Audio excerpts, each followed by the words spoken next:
Hello दोस्तों, कैसे हैं आप सब लोग। उम्मीद करता हूं काफी अच्छे होंगे। तो दोस्तों, आरडी इंडस्ट्रीज जो आईपीओ है, उस आईपीओ में अप्लाई करने के लिए आज की तारीख में आखिरी दिन था। बम्पर सब्सक्रिप्शन देखने को मिला।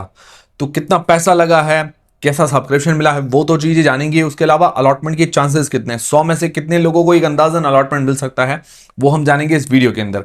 उसके अलावा जो दो आईपीओ आज, टेक्नोक्राफ्ट आईपीओ और लीप इंडिया आईपीओ, दोनों आईपीओ आज ओपन हुए थे। उनका पहले दिन का सब्सक्रिप्शन वगैरह रिस्पॉन्स कैसा मिला वो हम जानेंगे।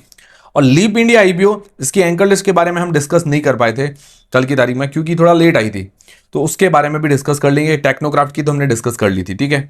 उसके अलावा बाकी जो आईपीओ हैं उनका हम लेटेस्ट अपडेट, लेटेस्ट जीएमपी वगैरह जानेंगे। और बहरीलाल इंजीनियरिंग जो नया आईपीओ आया, उसकी भी डिटेल्स आ चुकी है, उसकी भी डिटेल्स लेंगे इस वीडियो के अंदर। तो वीडियो शुरू करने से पहले टेलीग्राम, इंस्टाग्राम, व्हाट्सएप, फेसबुक, सबके लिंक डिस्क्रिप्शन के अंदर है, ज्वाइन कर लीजिए। वहां पर छोटा मोटा अपडेट, जानकारी वगैरह मिलती रहती है, तो मिस नहीं हो जाए, इसीलिए लिंक डिस्क्रिप्शन के अंदर, लिंक से ही ज्वाइन कीजिए। और वीडियो के अंदर मैं सारी चीजें आपकी क्लियर करूंगा। कोई बाय और सेल का रेकमेंडेशन नहीं है। जो भी आप डिसीजन बनाए, अपनी रिस्क, अपना एनालिसिस लगा के बनाए, ठीक है। और जो जीएमपी वगैरह के बारे में हम डिस्कशन करते हैं, वो सिर्फ एक अंदाजा है, इसके भरोसे आपको नहीं रहना है। तो सबसे पहले बात करें आरडी इंडस्ट्रीज आईपीओ, करीबन 133 गुना के आसपास सब्सक्राइब हुआ है, 133 टाइम्स। करीबन जो पैसा लगा है 39,800 करोड़ रुपए के आसपास, मतलब समथिंग अराउंड 40,000 करोड़ रुपए पैसे लगे हैं। बढ़िया बात है। और आप में से किन किन लोगों ने कौन कौन सी कैटेगरी में अप्लाई किया, कमेंट करके बता दीजिएगा। मैंने रिटेल कैटेगरी के अंदर घर के अलग अलग फैमिली मेंबर से 6 लॉट अप्लाई किए। काफी लोग पूछते हैं कि 6 लॉट एक ही आईडी से अप्लाई किए हैं, क्योंकि क्वेश्चन आएंगे। तो अलग अलग फैमिली मेंबर से मैंने 6 लॉट रिटेल कैटेगरी के अंदर अप्लाई किए हैं। तो करीबन 39,800 करोड़ रुपए लगे हैं। क्यूआईबीज के द्वारा 197 गुना के आसपास सब्सक्रिप्शन देखने को मिला है। 16,000 करोड़ रुपए के आसपास क्यूआईबीज ने पैसा लगाया है। और सिमिलर एनआईआईज ने 255 गुना के आसपास सब्सक्राइब हुआ है। एनआईआईज के द्वारा भी लगभग सिमिलर 16,000 करोड़ रुपए के आसपास पैसा लगा है। और रिटेल पोर्शन 45 गुना के आसपास सब्सक्राइब हुआ है। करीब करीब 7,000 करोड़ रुपए के आसपास रिटेलर्स ने पैसा लगाया है। ओवरऑल सब्सक्रिप्शन बढ़िया देखने को मिला है, अच्छा देखने को मिला है। एनआईआईज क्यूआईबीज को जो सब्सक्रिप्शन है सिमिलर टाइप का है। अब इसके अंदर हमारे अलॉटमेंट की चांसेस कितने हैं, मतलब 100 में से एक अंदाजन अलॉटमेंट कितना मिल सकता है, एक अंदाजा जान रहे हैं। क्योंकि किसी की एप्लीकेशन रिजेक्ट होगी, किसी ने ज्यादा अलॉट अप्लाई की, कम की होंगे, तो थोड़ा बहुत आगे पीछे हो सकता है। तो बिग एचएनआई कैटेगरी जो 10 लाख से ऊपर की एप्लीकेशन है, उसके अंदर जो करीबन चांसेस है 2% के आसपास, 100 में से लगभग 2 लोगों को इसका अलॉटमेंट मिल सकता है। स्मॉल एचएनआई कैटेगरी जो 2 से लेकर 10 लाख के बीच की एप्लीकेशन होती है, उसके अंदर आधा % चांसेस है, मतलब 200 में से एक को इसका अलॉटमेंट मिल सकता है। फिर रिटेल कैटेगरी जो की होती है 2 लाख से नीचे की कैटेगरी, मतलब जो 14-15 हजार रुपए हमने लगाए हैं, उससे लेकर 2 लाख तक लास्ट, वो होती है रिटेल कैटेगरी। उसके अंदर जो चांसेस है 2.5 से लेकर 3% के बीच में। आप मैक्सिमम 3% मान के चलो, तो 100 में से लगभग 3 लोगों को इसका अलॉटमेंट मिल सकता है। तो सबसे ज्यादा जो चांसेस है रिटेल कैटेगरी के अंदर, फिर बिग एचएनआई, फिर स्मॉल एचएनआई कैटेगरी के अंदर। अब आप देख लीजिए आपने कौन सी कैटेगरी के अंदर अप्लाई किया है, कितने लॉट किए हैं, उस बेसिस पर आपका अलॉटमेंट वगैरह कैसा आएगा। फिर इसका अलॉटमेंट स्टेटस के फिनटेक पर हमें देखने को मिलेगा 10 अगस्त मंडे को, सोमवार को इसका अलॉटमेंट स्टेटस आ जाएगा। अभी इसकी जो जीएमपी है थोड़ी सी घटी है। पहले जो 25-27% बता रही थी, अभी 20% के आसपास जीएमपी बता रही है, 11 रुपए पर शेयर। ये जनरली होता है जब आईपीओ जो सब्सक्रिप्शन कंप्लीट हो जाता है या अलॉटमेंट आ जाता है, तो जीएमपी थोड़ा ऊपर नीचे देखने को मिलती है। वही इसके अंदर हमें देखने को मिला, अभी 20% के आसपास जीएमपी, 11 रुपए पर शेयर। फिर दोस्तों, टेक्नोक्राफ्ट वेंचर, पहला दिन था इस आईपीओ में अप्लाई करने के लिए। छोटा ही इश्यूज आई है 250 करोड़ रुपए के आसपास का। इसके एंकर लिस्ट के बारे में हमने कल डिस्कस कर लिया था, ठीक ठाक आई है, कोई खास एंकर लिस्ट नहीं है। एंकर लिस्ट में हमने 0 पॉइंट दिया था, मतलब 10 में से 2.5-3 पॉइंट बन रहे थे, तो हमारी जो रेटिंग के अंदर उसका पॉइंट जो है 0 बन रहा था। अभी अगर सब्सक्रिप्शन देखें तो करीबन 2.5 गुना के आसपास, 2.59 टाइम्स ये टोटल सब्सक्राइब हो गया है। करीब करीब 450 करोड़ रुपए से ऊपर पैसे लग चुके हैं। बढ़िया बात है। आप में से किन किन लोगों ने पहले ही दिन इस आईपीओ में अप्लाई किया, कमेंट करके बता दीजिएगा। और सारे पोर्शन फुल्ली सब्सक्राइब हो गए हैं, बहुत अच्छी बात है। छोटा इश्यू साइज है, इस कारण ये जो सब्सक्रिप्शन के फिगर है हमें थोड़े ज्यादा नजर आ रहे हैं, ठीक है। 250 करोड़ रुपए का इश्यू साइज है। और जो जीएमपी बता रही है 8% के आसपास, 16 रुपए पर शेयर, ठीक है। तो अभी जीएमपी तो ठीक ठीक है, सब्सक्रिप्शन वगैरह ठीक मिला है।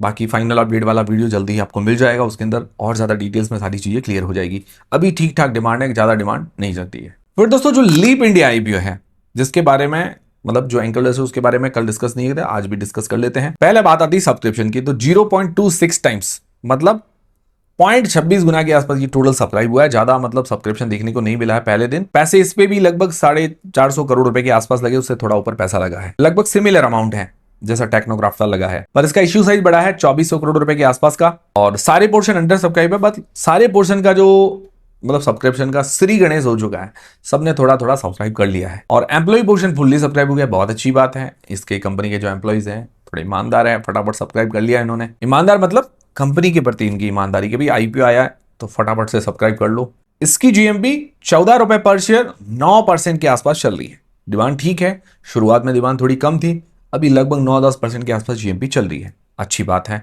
रिव्यू वाला वीडियो देख लीजिएगा, उसके अंदर बहुत सारी चीजें क्लियर हो जाएगी आपके।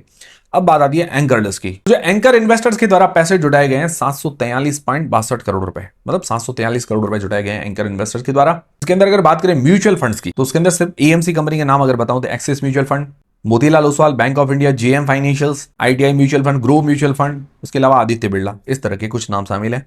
अच्छी बात है, ठीक है। म्यूचुअल फंड के अंदर नाम, इसके अंदर टॉप 5 जो नाम है वो नहीं है, जैसे SBI, HDFC, ICICI, Kotak, Nippon, इस तरह के नाम नहीं है। बाकी है टॉप 10 के अंदर जो कुछ नाम है वो है इसके अंदर। फिर एफआईआई और एफपीआई के अंदर अगर बात करें तो small cap world fund, monetary authority of Singapore, Morgan Stanley, Greater India, government pension, हैब्रॉक, कैसिनी, कुछ बड़े नाम जैसे द प्रूडेंशियल, एमएनडी, गोल्डमैन सैक्स, सिटी ग्रुप, सोसाइटी जनरल, तो इस तरह के कुछ नाम शामिल हैं।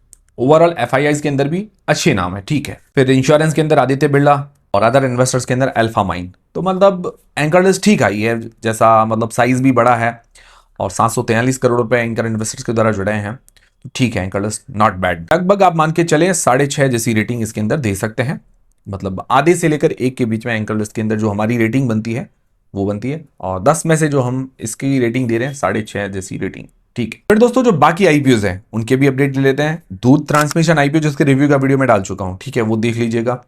और उसके अंदर जो पी मैंने एक डिस्कस किया है वो लगभग 35-36 के आसपास बताया, मैंने रिकैलकुलेट किया तो वो 41 के आसपास है, ठीक है, वो थोड़ा करेक्ट कर लीजिएगा। पर 41 का भी होता है तो भी पी वाइज वैल्यूएशन सही है, रीजनेबल नजर आती है, और प्राइस टू बुक वाइज भी रीजनेबल वैल्यूएशन है। अभी दूध ट्रांसमिशन जिसकी जीएमपी करीब करीब 30% के आसपास चल रही है, 260 रुपए पर शेयर के आसपास मान के चल सकते हैं। इसकी एंकर लिस्ट आ जाने की संभावना है, बट हम कल की तारीख में आराम से डिस्कस कर लेंगे। फिर दोस्तों सेम डे एक और आईपीओ ओपन होगा, मोल बायो डायग्नोस्टिक्स आईपीओ, जिसके रिव्यू का वीडियो कल तक आपको मिल जाएगा। इसकी जीएमपी करीब करीब 20% के आसपास चल रही है आज की तारीख में, कल की तारीख में थोड़ी ज्यादा थी 28-30% के आसपास, अभी 20% है।